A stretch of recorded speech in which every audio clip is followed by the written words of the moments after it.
আর নজর রাখবো এই মুহূর্তে আমার স্ট্রিটের দিকে। আমার স্ট্রিটে আমরা দেখেছিলাম গতকাল একেবারে ধুন্ধুমার পরিস্থিতি হয়। সেই ধুন্ধুমারে শতপ্রণোদিত মামলা আমার স্ট্রিট থানার। গতকাল শ্যামসুন্দরী মন্দিরের বাইরে রীতিমতো উত্তেজনা হয়, যেখানে পুলিশকে লক্ষ্য করে ইট ছোড়ার অভিযোগ সামনে আসে।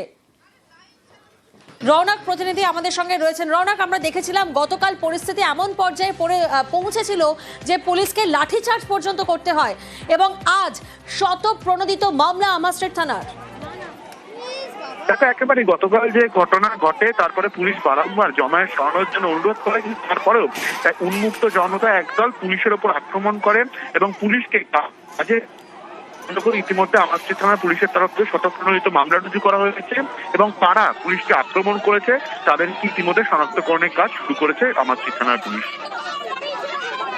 বেশ, আমরা জানি গতকাল বিকেলবেলা মন্দির বন্ধ হয়ে যাওয়ার পর পুণ্যার্থীরা তারা উত্তেজিত হয়ে পড়েন এবং তারপরেই বিক্ষোভ দেখানো শুরু হয়, বচসা শুরু হয়। তারপরে পরিস্থিতি এমন জায়গায় পৌঁছয় যেখানে পুলিশকে লক্ষ্য করে ইট ছোড়া হয়, এমনটাই অভিযোগ সামনে আসে।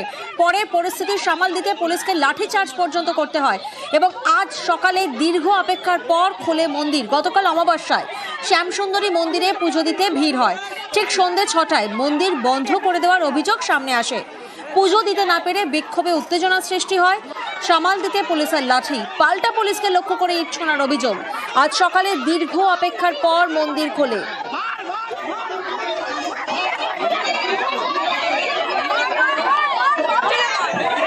এবং এই ঘটনায় আমার স্ট্রিট থানায় শতপ্রণোদিত মামলা করল পুলিশ।